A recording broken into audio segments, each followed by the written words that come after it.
আসসালামু আলাইকুম সবাইকে। আশা করি সবাই ভালো আছেন by the grace of almighty Allah. আজকে আমি যেই শহরে থাকি, টরন্টোর স্কারবোরোতে, সেখান থেকে প্রায় 130 কিলোমিটার মতো দূরে অন্য আরেকটা শহরে যাব, আমার এক আপুর বাসায়। তো আমি এখানে এখন আছি স্কারবোরো সেন্ট্রাল বাস টার্মিনালে, বাসের জন্য অপেক্ষা করছি। তো যাওয়ার জন্য আসলে বাস এবং ট্রেন দুইটাই ব্যবহার করা যায়। তো আমার কাছে ওই জায়গায় যাওয়ার জন্য বাস জার্নিটাই খুব কনভেনিয়েন্ট মনে হয়, যে কারণে আমি বাস ব্যবহার করছি। তো বাস আসতে এখনো 4-5 মিনিট সময় বাকি আছে। আশা করি বাস 4-5 মিনিটের মধ্যে চলে আসবে। তো আমি মূলত যে শহরে যাব সেটা হচ্ছে ব্র্যান্ডফোর্ড। আর আমি এখানে বাসে উঠবো এবং বাসে করে যাব হচ্ছে হ্যামিল্টন শহরে। তো হ্যামিল্টনের পরে হচ্ছে ব্র্যান্ডফোর্ড। তো হ্যামিল্টনে নামার পর আপুর যে হাজব্যান্ড, অর্থাৎ আমার ভাইয়া, তিনি আমাকে ওখান থেকে পিক আপ করবেন। তো ইতিমধ্যেই বাস চলে আসছে। তো আমি এখন বাসে উঠবো। তো আমি যে বাসে উঠবো সেটা হচ্ছে 41 হ্যামিল্টন গো। আর বিশেষ করে বাসের সামনের যে ডিজিটাল বোর্ডটা সেটা নষ্ট, যে কারণে একটা পেপার বা কার্ডবোর্ডের মধ্যে লিখে রাখছে যে 41 হ্যামিল্টন গো। সেটা বিশেষ করে এরকম হয় না, কারণ সেটা নষ্ট দেখে ওরা। Merci d'acheter votre titre de transport au préalable. Aux passagers qui utilisent Presto, préparez-vous à présenter votre carte au lecteur. Merci de choisir Go. তো সেই ক্ষেত্রে এই কার্ডটা দুইবার দুইবার ট্যাপ করতে হয়, অর্থাৎ প্রেস্টো ডিভাইসে। সেটা হচ্ছে প্রথম যখন আমি বাসে উঠবো, তখন আবার বাস থেকে নেমে যাওয়ার সময়। কারণ আমি কোনো টিকিট নেই বা বাস অপারেটর, অর্থাৎ ড্রাইভার, তিনি জানেনও না যে আমি কোথায় যাচ্ছি বা কোন ডেস্টিনেশনে যাচ্ছি। সেইখানে যাই, অর্থাৎ ডিস্টেন্সের উপরে ভাড়াটা নির্ভর করে। যেমন আমি যদি এইখান থেকে যাওয়ার পথে যে প্রথম যে দ্বিতীয় যে স্টেশনটা পড়বে, তো সেখানে যদি আমি নেমে যাই, সেক্ষেত্রে ওই এইখান থেকে সেই স্টেশনের দূরত্ব অনুযায়ী ভাড়াটা আমার প্রেস্টো কার্ড থেকে কেটে যাবে। তো সেই কারণে প্রথমবার টেপ করার পর দ্বিতীয়বার আবার সেটাকে টেপ করতে হয়, যেমন ভাড়াটা পুঙ্খানুপুঙ্খভাবে If this continues, we'll have to have a conversation and the bus will be put out of service until compliance is met. Thank you for choosing Go Transit and adhering to the rules. Thank you. So কেউ যদি Presto card ব্যবহার না করে debit card বা credit card ব্যবহার করে, সেটাও Presto device সেটা অ্যাকসেপ্ট করে।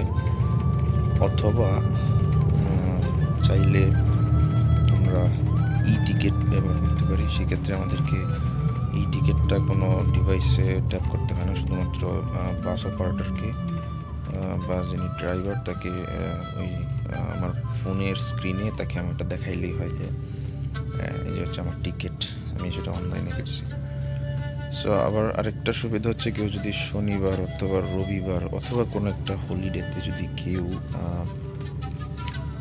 গো বাস ব্যবহার করতে চায় বা গো ট্রানজিট, গো বাস অথবা গো ট্রেন, যেটাই হোক, কেউ যদি ব্যবহার করতে চায়, সেক্ষেত্রে ওয়ান ডে একটা পাস আছে, অর্থাৎ একদিনের এক পাস। সেটা হচ্ছে আমি যদি শনিবারে অথবা রবিবারে অথবা কোনো একটা হলিডেতে একটা টিকিট নেই, সেক্ষেত্রে আমি $10 পে করলেই যথেষ্ট, কারণ ওই ওয়ান ডে পাসটা শুধুমাত্র $10। সো আমি $10 দিয়ে একটা ওয়ান ডে পাস নিলে, অর্থাৎ ওইটা মূলত একটা টিকিট। সো ওইটা দিয়ে আমি চাইলে সারা দিন, অর্থাৎ ওই একদিনের জন্য সারা দিন আমি যে কোনো জায়গায় যেতে পারবো। This bus is holding momentarily here at Victoria Park at Consumers Road. As we are ahead of schedule, we're allowing the schedule to catch up to this coach. Once that happens, we'll continue on our way. Friendly reminder that once again, Consumers Road at William Sylvester, Shepherd Avenue at Herons Hill, Young Street at Highway 407 are request stops. Failure to ring the bell will result in you missing the stop if no one is there to be picked up. Thank you. দিচ্ছিল যে অর্থাৎ আমি যে স্টেশনে উঠছি সেখান থেকে সে অন্য আরেকটা স্টেশনে আসছে। এখানে সে তাদের স্কেডিউল অনুযায়ী বাস এখানে একটু সময় দাঁড়ানো থাকবে। সো এটাই সে অ্যানাউন্সমেন্ট দিচ্ছিল। এছাড়াও বলছিলেন যে বাসের ভিতর কেউ যেন জোরে জোরে কথা না বলে। সো অনেক এরকম আছে যে বাসের ভিতরে একজন একজনের সাথে অথবা ফোনে জোরে কথা বলে, যে কারণে তার পার্শ্ববর্তী কোনো যাত্রীর অসুবিধা হয়। তো এটাই বলছিলেন যেন কেউ জোরে কথা না বলে, যদি এরকম বলে এবং কন্টিনিউয়াসলি সেটা করতে থাকে তাহলে তিনি বাস সার্ভিস বন্ধ করে দেবেন। যদিও বাসের ভিতরে কেউ কথা বলছিলেন না বা কোনো ধরনের শব্দ করছিলেন না, তবুও এটা অপারেটররা এটা বলে থাকেন কেউ এরকমটা না করে। তো এই ফেব্রুয়ারিতেই 2টা বড় তুষার ঝড় হয়েছে, যে কারণে অনেক পরিমাণ স্নো আসলে জমে আছে। তো 2টা ঝড়ে মনে হয় 28 থেকে 30 সেন্টিমিটার বা তারও বেশি স্নো আসলে পড়ছে।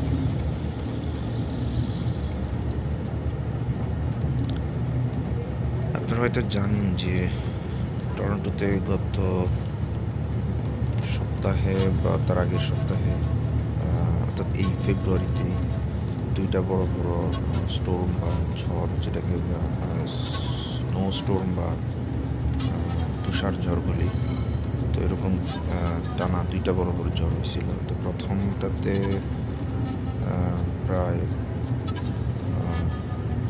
14 থেকে 15 সেন্টিমিটার মতো তুষার পড়ছিল, যেটা বলতে গেলে অনেক।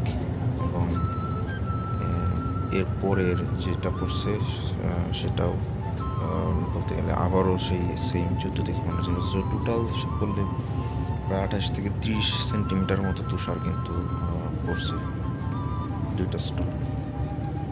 তো দেখতেই পাচ্ছেন যে রাস্তার পাশে আসলে পুরোটাই সাদা দেখা যাচ্ছে তুষার, কারণ তুষার পড়ার পরে কিন্তু সেটার জমে যে শক্ত বরফ হয়েছে কিছুটা, সেটা কিন্তু আসলে গলার বা গলে যাওয়ার কোনো স্কোপ নাই বা কোনো ধরনের সুযোগ নেই। কারণ হচ্ছে টেম্পারেচার কখনো 0 ডিগ্রি বা তার উপরে উঠতে পারে না, আসলে উঠে নাই। কারণ হচ্ছে প্রচুর ঠান্ডা, টেম্পারেচার সবসময় মাইনাসে থাকে, যে কারণে হচ্ছে তুষারটা এখনো গলতে পারে নাই। তো রাস্তার মাঝে যে তুষার পড়ে সেটা হচ্ছে যে রাস্তার মাঝে যে তুষার থাকে বা স্নো থাকে, সেক্ষেত্রে কিন্তু গাড়ি চলাচল করা খুবই বিপজ্জনক। তবে যেটা গাড়ি চলাচল নিরাপদ রাখার জন্য যেটা করা হয় সেটা হচ্ছে যে যখন ওয়ার্নিং দেওয়া হয় যে স্নো পড়বে, তার আগেই রাস্তার মাঝে কর্তৃপক্ষ যারা থাকেন তারা রাস্তার মাঝে লবণ ছিটিয়ে রাখেন। এবং লবণ কিন্তু বরফ বা স্নোকে এক প্রকার মানে নরম বা সেটাকে বলে গলিয়ে ফেলতে সাহায্য করে। আবার যদি বেশি পড়ে সেক্ষেত্রে আবার পরের দিন সকাল থেকেই বা তুষার কমার পর থেকেই আসলে স্নো রিমুভ করার জন্য স্নো রিমুভাল যে গাড়িগুলি আছে সেগুলি কিন্তু কন্টিনিউয়াসলি রাস্তার স্নো অর্থাৎ রাস্তার একদম সাইডে নিয়ে সরায় রাখে। সো এই ক্ষেত্রে কিন্তু বাস বা গাড়ি চলাচল কিন্তু নির্বিঘ্নে চলাচল করতে পারে এবং দুর্ঘটনা কম হয়। তবুও প্রায় অনেকগুলি দুর্ঘটনা ঘটছে যে এই তুষার ঝড়ের সময়। তো রাস্তার পাশে অনেক গাড়ি দেখা গেছে বা অনেক ট্রাক তারা রাস্তা থেকে মানে একদম বাহিরে চলে গেছে। কারণ হচ্ছে রাস্তায় যখন স্নো থাকে বা অতিরিক্ত স্নো থাকে সেটা কিন্তু মানে একদম গাড়ি চলাচলের সময় স্লিপ, যেটাকে বলে স্লিপ কাটে। আমি যে শহরের দিকে যাচ্ছি ওই দিকের জায়গাগুলো কিন্তু মোটামুটি বলতে গেলে অনেক সুন্দর। যদিও আমি জানি না এই তুষারের কারণে বা স্নোর কারণে কতটা বোঝা যাবে। তো এদিকের জায়গাগুলো আমার ভালো লাগে, কারণ হচ্ছে ওইদিকে জায়গাগুলি একটু কম ঘনবসতিপূর্ণ এলাকা এবং বিশেষ করে অনেক বড় বড় মাঠ যেটাকে বলি আমরা, যদিও সেগুলো সমতল না, উঁচু নিচু টিলার মতো একটু ওইগুলোতে আসলে যখন গ্রীষ্মকাল থাকে তখন কিন্তু কিছু চাষবাস করা হয় বা ফার্মিং করা হয়। যেমন এখানে গেলে আপনি গরুর ফার্ম পাওয়া যায়। তারপর আবার বলতে গেলে যে জমিগুলি থেকে ওইখানে ভুট্টা চাষ হয় এখানে প্রচুর। তো ওই জমিগুলি গ্রীষ্মকালে অনেক যখন এগুলো চাষ হয় তখন দেখতে অনেক সুন্দর লাগে। তবে শীতকালেও অনেক সুন্দর দেখা যায়, কারণ হচ্ছে বছরের যে সময়গুলি থেকে আবহাওয়া থাকে সেগুলি প্রত্যেকটারই আলাদা আলাদা একটা বৈচিত্র্য থাকে, একটা সৌন্দর্য থাকে।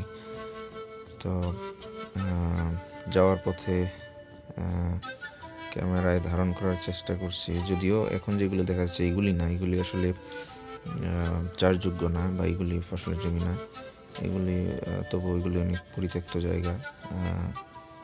তো যাওয়ার পথে জায়গাগুলি মোবাইলে ধারণ করার চেষ্টা করছি, যদিও বাসের ভিতর থেকে আসলে এরকমভাবে সবগুলিকে ক্যাপচার করা হয়তো সম্ভব না। তবে নিজ চোখে দেখলে হয়তো আরও অনেক সুন্দর দেখা যায়।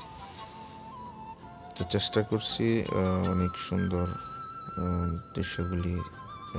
আমার কাছে অবশ্য জার্নিটা ভালোই লাগে।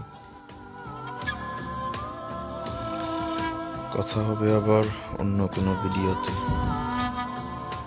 সেই পর্যন্ত ভালো থাকুন, সুস্থ থাকুন। And at last I wanna say, if you feel free, follow me and like, share the videos. Thank you.